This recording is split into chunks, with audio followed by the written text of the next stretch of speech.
What's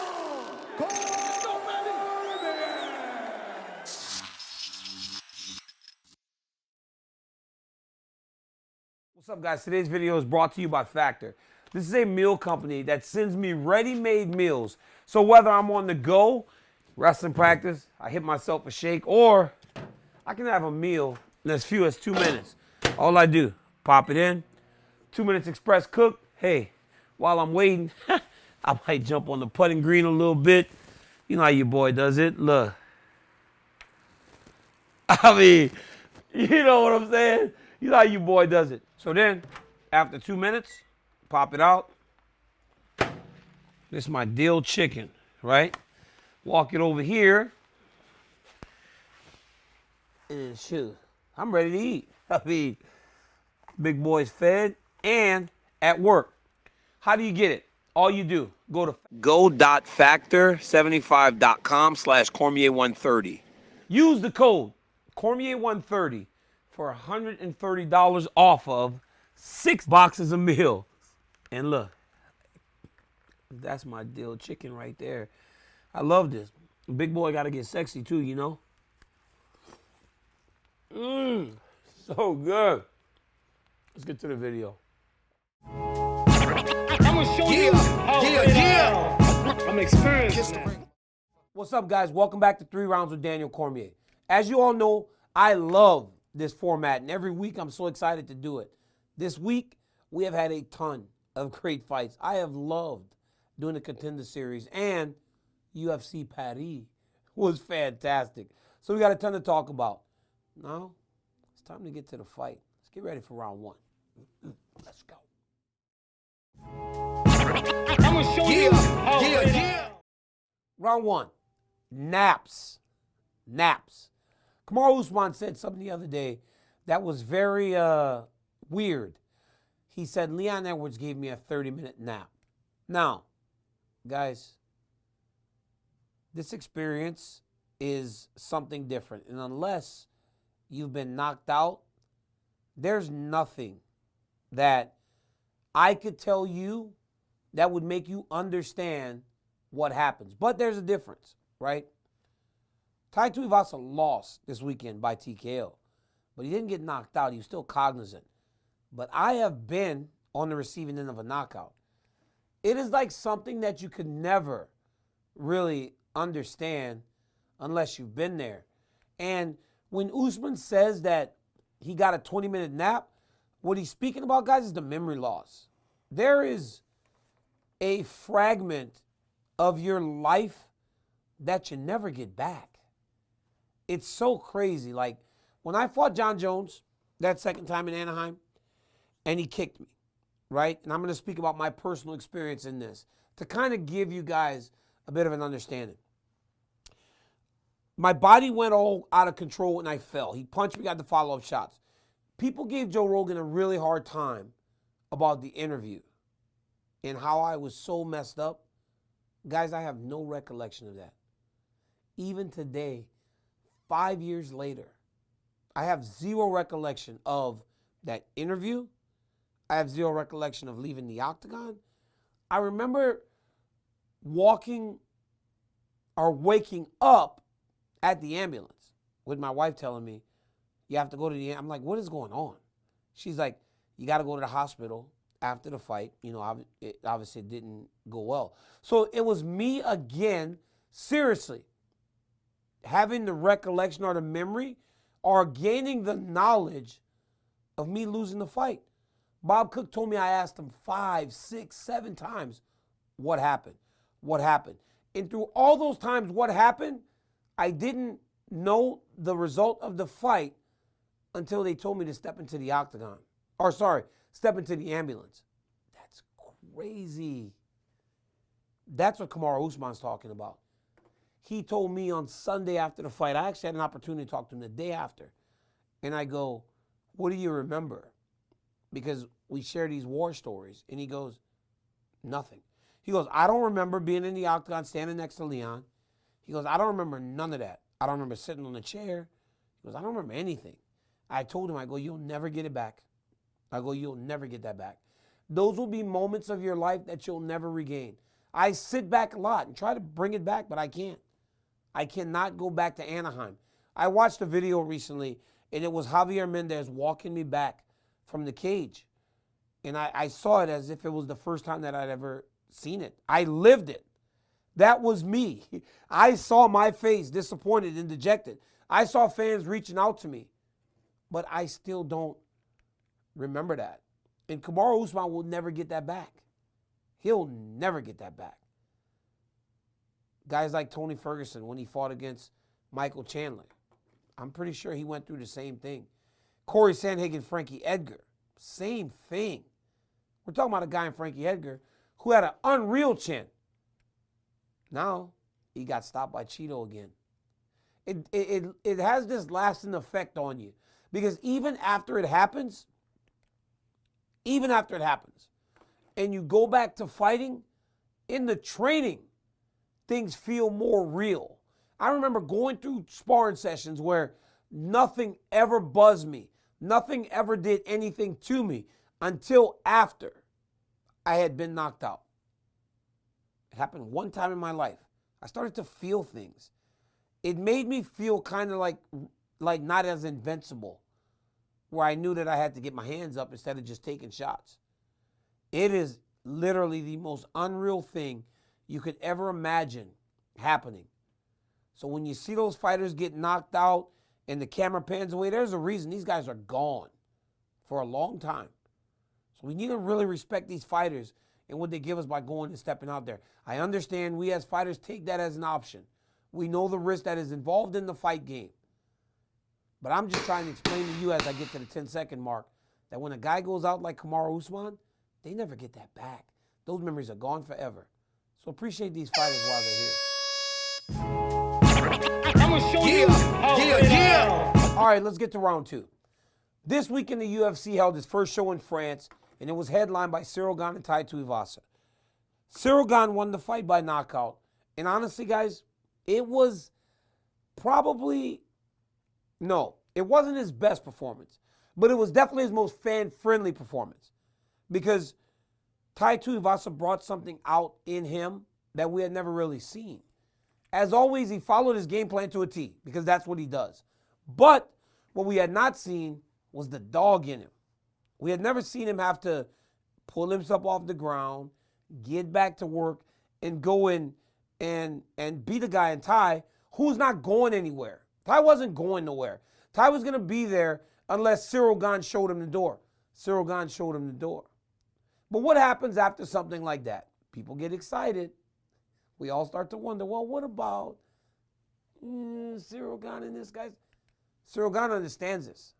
He understands the game now. And he understands that now at heavyweight, he's not necessarily on the short list for a championship.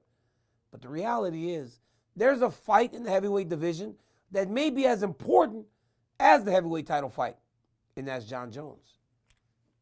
Right? You start to question, hey, Jon Jones is going to be at heavyweight. Why not let me fight him? Especially after last weekend, where we saw that in Ciryl Gane there is a dog. There is a guy that can get the people on their feet.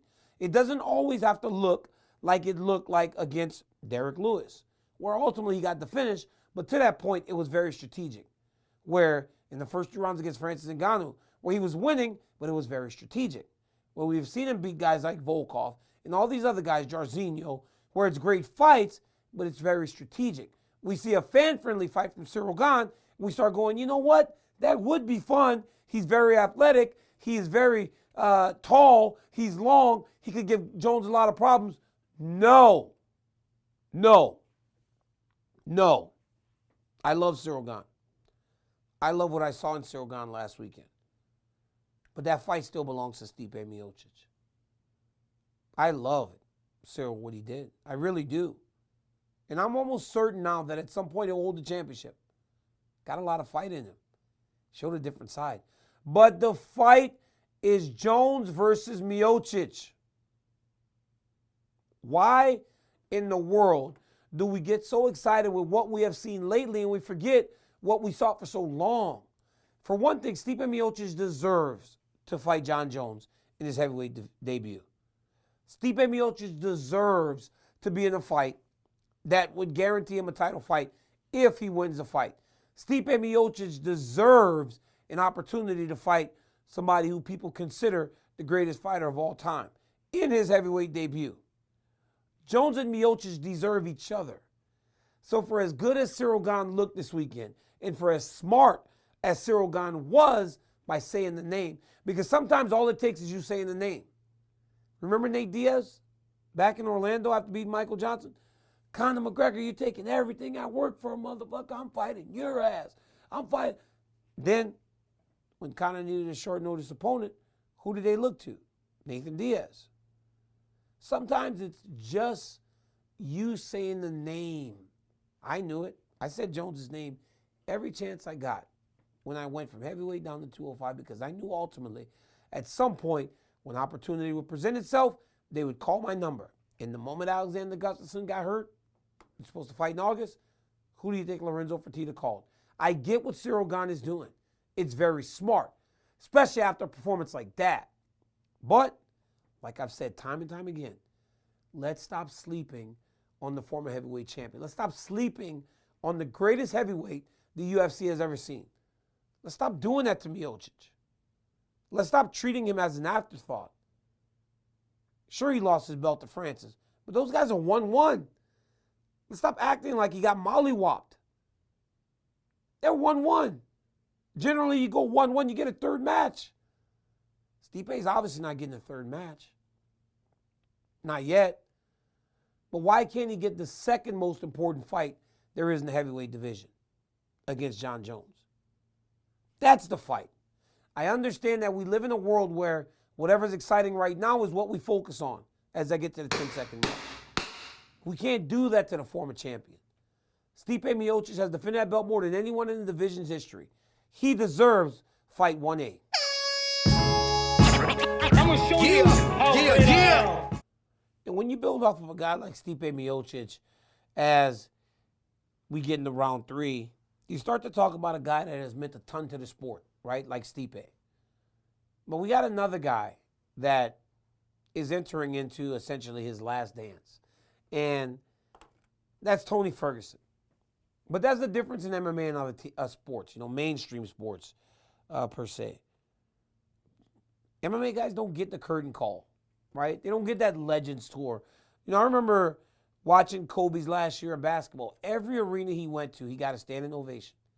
Every arena he went to, people stood up and they took notice and they gave him his flowers. Vince Carter, who was a great player, good player, but he wasn't what Tony Ferguson has been to mixed martial arts. Last week we saw it in Serena Williams. All eyes went to the U.S. Open as she played so well, beat the number 2 player in the world, and really did make an impact, something reminiscent of what we believed her to be in her heyday. Most legends in other sports, they get that. Not MMA. Most times you see guys leave on their back in a horrible way, or they're just a shell of themselves, and they're used to uplift younger fighters. Unfortunately, that is the reality of fighters and in fight sports. It goes all the way back to boxing.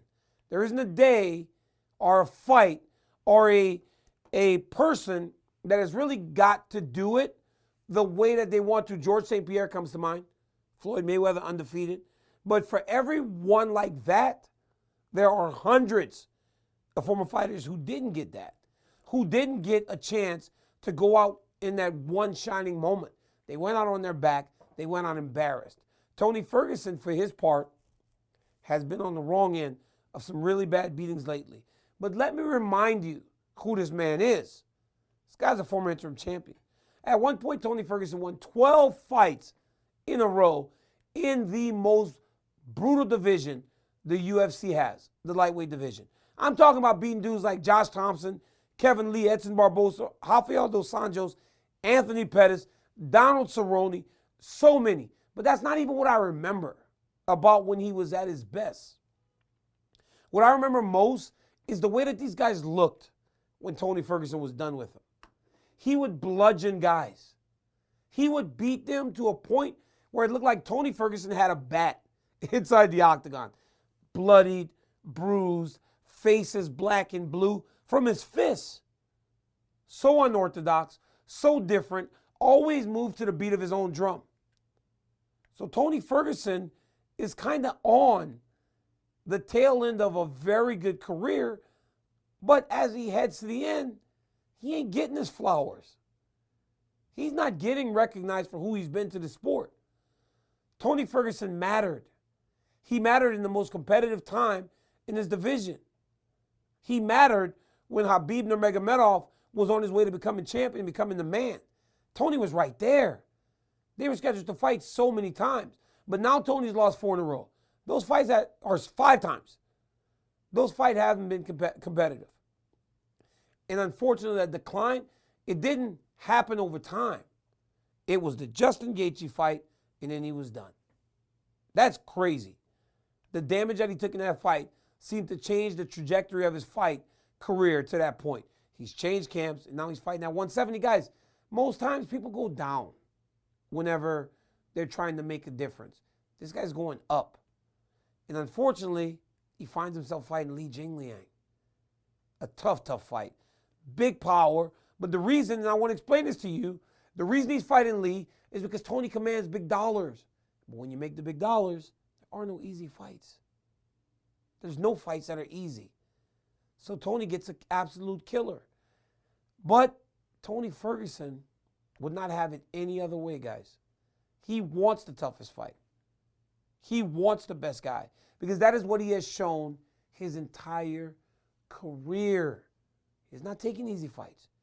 He's always been down for the scrap. And that's why, even though Tony and I haven't always been on the same page, I respect what he's done in the fight game and what he's meant to the fight game. I'm a fan of it as I get to the 10-second mark. It's always been fun to call those fights. And I say, guys, you got to enjoy them while they're here. Enjoy Tony Ferguson. Because we don't know how long he's going to be in the game. We don't know how long he's going to be here. The game's losing another legend. Went a little long, but Tony Ferguson has been the man. Enjoy next weekend. Now for my final thought. And this kind of builds off the point that I just made about Tony Ferguson. We got to give them their flowers while they're here.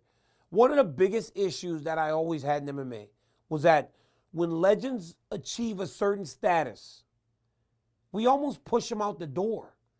I remember when George St. Pierre was about to fight Johnny Hendricks back in the day. Everybody started speaking about retirement. He was like young in his 30s. He was young, 34.